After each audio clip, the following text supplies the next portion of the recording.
పిగిలే తప్పులు, అర్హులకు ఆటంకాలు, సర్కారు ఆశీస్సులతో చాలా తీవ్రమైన విషయం అండి. నిన్న ఇద్దరు చాలా సీనియర్ అడ్వకేట్లు కపిల్ సిబాల్ తర్వాత దుష్యంత్ దవే వాళ్ళిద్దరూ ఒక డిబేట్ చేశారు. ఇందులో కపిల్ సిబాల్ సరే బాగా అందరికి తెలిసిన వ్యక్తే, కానీ ఇంకో ప్రత్యేకత అంటే 2015లో సెకండ్ జడ్జెస్ కేసు అని పేరు పొందిన దాంట్లో ఈయన సుప్రీంకోర్టు తరఫున పనిచేశారు. ఎవరు? కపిల్ సిబాల్. వాళ్ళు అంటుంది ఏంటి, జడ్జీల యొక్క నాణ్యత బాగా తగ్గిపోయింది.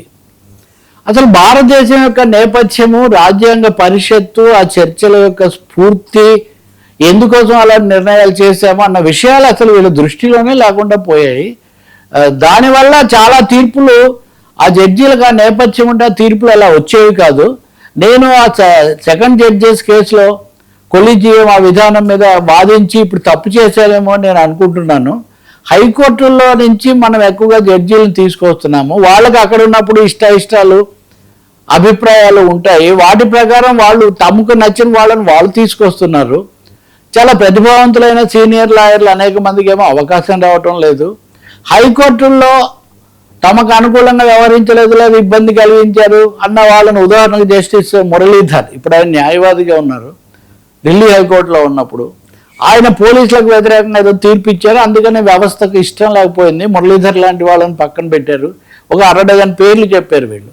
సో ఒక విధంగా quality of justice, quality of judicial discretion అన్నది ఈ కాలంలో నెమ్మదిగా వెనకపట్టు పడుతుంది. చివరిది కూడా కాదు, న్యాయమూర్తులు సీనియర్గా సీజేఐలుగా వచ్చిన వాళ్ళు ప్రభుత్వం యొక్క ఒత్తిడి వాళ్ళ మీద పని చేస్తూ ఉంది.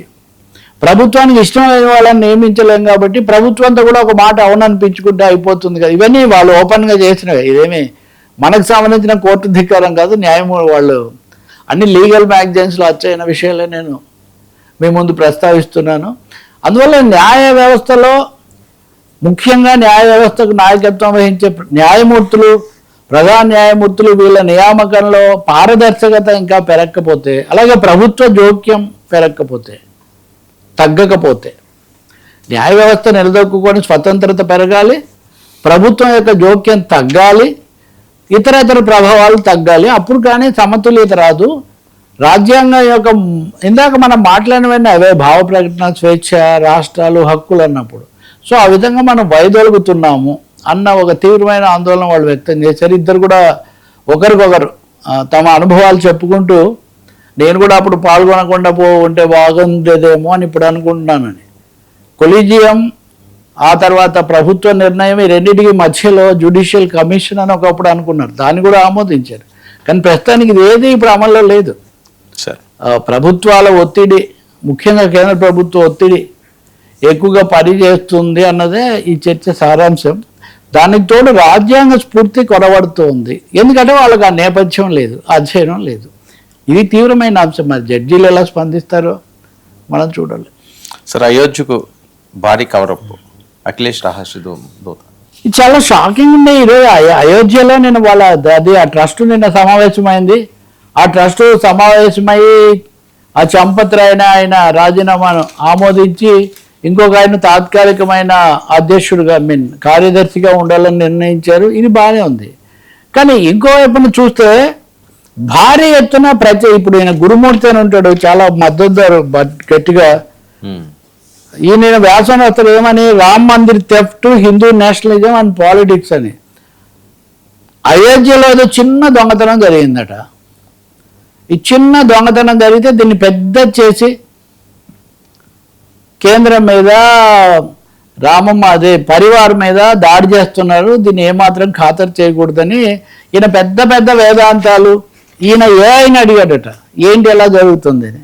అడిగితే ఏదో చెప్పిందట. అంటే ఈయన అప్పుడెప్పుడో కృతయుగంలో ఎలా ఉంటుంది, కృతయుగంలో ఇట్లా ఉంటుంది, కలియుగంలో మంచి చెడ్డ కలిసి ఉంటాయని చెప్పారు. కాబట్టి అయోధ్యలో కూడా అలా ఉంటే దాని మీద ఇంత చేస్తారా అని ఇంత పెద్ద వ్యాసం.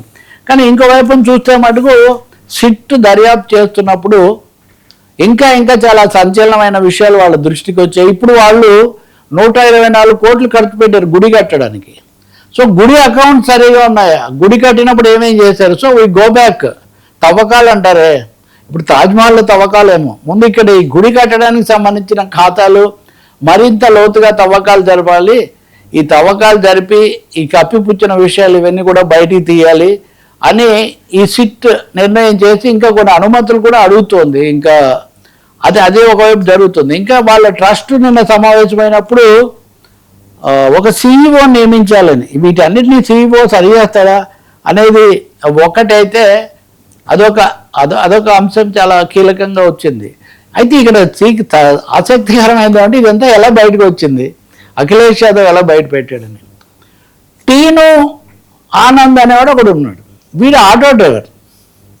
ఈ టీను ఆనంద్ అఖిలేష్ యాదవ్ చాలాసార్లు ఫోన్లో మాట్లాడుకున్నారని రికార్డ్ అయింది. ఈ టీను ఆనంద్ అనేవాడు డబ్బులు తీసుకుపోయాడని ఇప్పుడు అతన్ని కూడా సస్పెండ్ చేసి అతని మీద కూడా చర్య తీసుకుంటున్నారు. ఈ టీను ఆనంద్ను అఖిలేష్ యాదవ్ అక్కడ పెట్టాడు, వీడు డ్రైవర్గా